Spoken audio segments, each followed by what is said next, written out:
All right, I'm just gonna quickly drink this coffee. Hopefully this is working. I should probably test this microphone first. All tested, all caffeinated, and now I'm ready to share the story. So for those of you who don't know, Momentum is obviously transitioning through a stage where we're gone from brick and mortar and face to face, and now we're moving 100% online. But it wasn't a decision that was made very easily, and that's what I'm here to share with you today. First, we're gonna just go through the first part of how did Momentum really come along? I feel like a lot of people did come and see us as if we got some sort of lucky funding or anything along those lines. But being a business owner has always been something I wanted to do, but I didn't know what type of sacrifices needed to be made. So to just give you a bit of an insight of what's happened, the year was 2014. I graduated from my undergraduate in Bachelor of Exercise Sports Science from Curtin University. And at that point in time, I was already a personal trainer. I already gave up one degree, which was a biomedical science degree, and I did not enjoy it at all, might I add. For anyone who knew me during that time, I actually skipped classes because I was at the gym, lucky enough. So I was passionate enough to give up one career to, who knew, pursue another. During that time, I was skipping classes, and ironically, I went and did my Cert 3 and Cert 4 in fitness, which is the bare minimum qualification that you need in Australia to become a personal trainer. And actually, politely, the university goes, you know what, Sean, you weren't doing too well in this degree.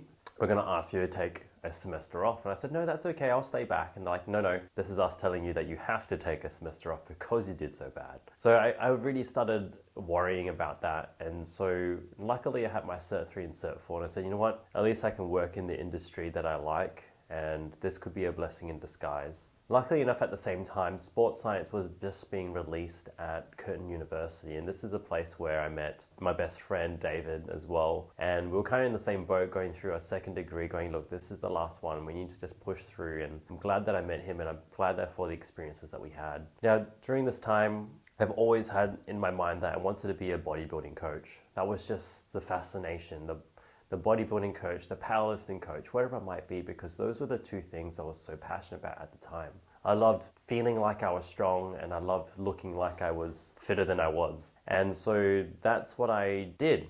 I coached powerlifting and bodybuilding during my undergraduate degree, and I graduated in 2014 when I couldn't find a job. Now, at that point in time, I was already a business owner, and I just thought to myself, this is unsustainable with all the hours I had to do. So I got a full-time job working, first of all, on a mine site doing health checks, and that was great fun, don't get me wrong. I still think about it and go, wow, I only had to work 2 weeks on and 2 weeks off. Unsustainable now that I think about it, because I have a house, I have a wife I want to spend my time with. Yes, I actually do. And back in the day, that was something I really wanted to do long term, but it just didn't turn out. So managing a gym was the next step, and I started looking at the managerial side and even saying the business side of fitness, and missing so many points which I wish I could have done.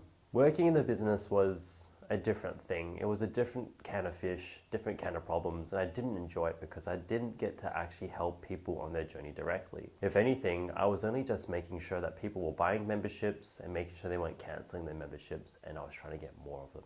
So that's where I pursued another degree in clinical exercise physiology, looking to see how I could up my skills as a physiotherapist at the time, because that was the goal. And I wanted to work with elite athletes or athletes of any sort of level to help them become the best versions of themselves. So the path and the idea was to be able to do that through exercise physiology, get a high grade, and be able to transfer into a physiotherapy course. I was already 25 at the time, so I graduated from my exercise physiology degree in 1 year, and I learned a lot of knowledge, including rehabilitation, stroke rehab, how to fix a certain amount of injuries, prescribe exercises, and diabetes management. But this was not my goal. I never wanted to pursue that. That was just something to me where I was like, well, if I wanted someone to learn a little bit more healthier habits, that's what I could have done as a personal trainer. And I just didn't think that was the step I wanted to take moving forward. So I wanted to work in the musculoskeletal area, working with athletes, and especially people like powerlifters and bodybuilders and people who go to the gym already. Now, let's fast forward a little bit more again. I did that by going to a big box gym after I graduated. This is big franchise gym, and I worked there many years before. This was actually the same place I worked as a personal trainer when I first started when I was 21.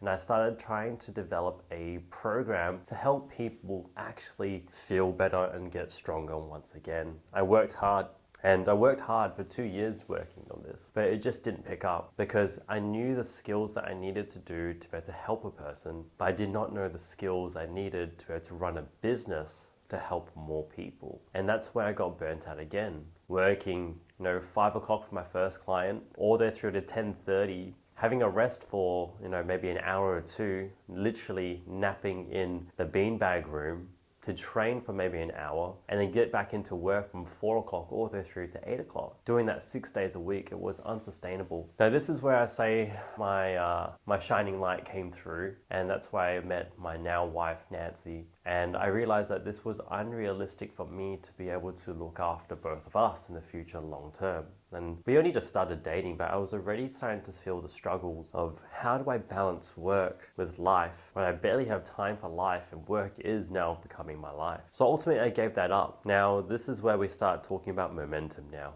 Yeah, that was a lot of back talk. I started working a full-time job, and the job I did not enjoy. I initially pursued it because it was nothing to do with passion. It was just to make sure I get my work-life balance. But it made me realize that, not to sound cocky, I am different. I could not live another day working with people who did not want to be better. And I mean that in every single aspect. I'm not going to elaborate more on that. But every single day was a grind to work with people who did not want to change. I didn't want to do that anymore. I tried to push through it. I tried to make sure I love it, and I just could not do it.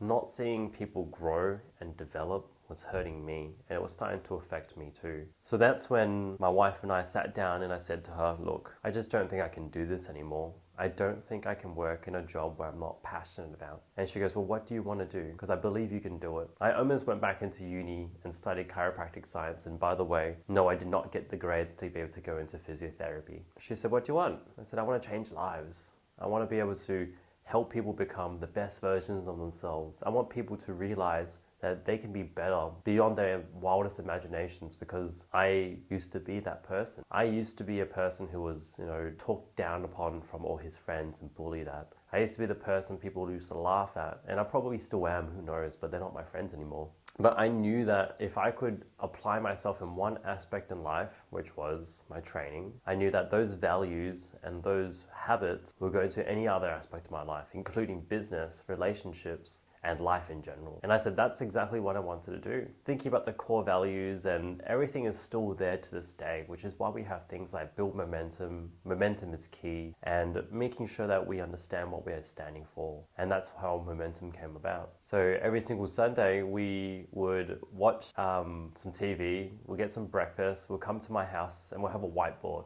Then we'll get some drinks just to relax a bit, and we'll just write down everything on this whiteboard. I can still imagine it right now. And I'm in my own house 5 years later. I've still got post-it notes behind over here, and I'm writing things down all the time because I'm inspired by what I do. I love what I do. Honestly, that's probably we're going to leave it for part 1. That's how momentum came about, and I still am pursuing this goal to be able to help every single person as much as possible who want to be able to make that change, who want to be the best versions of themselves, who want to look back and go, yes, I'm proud of what I do. And they value education, they value growth, they value failure.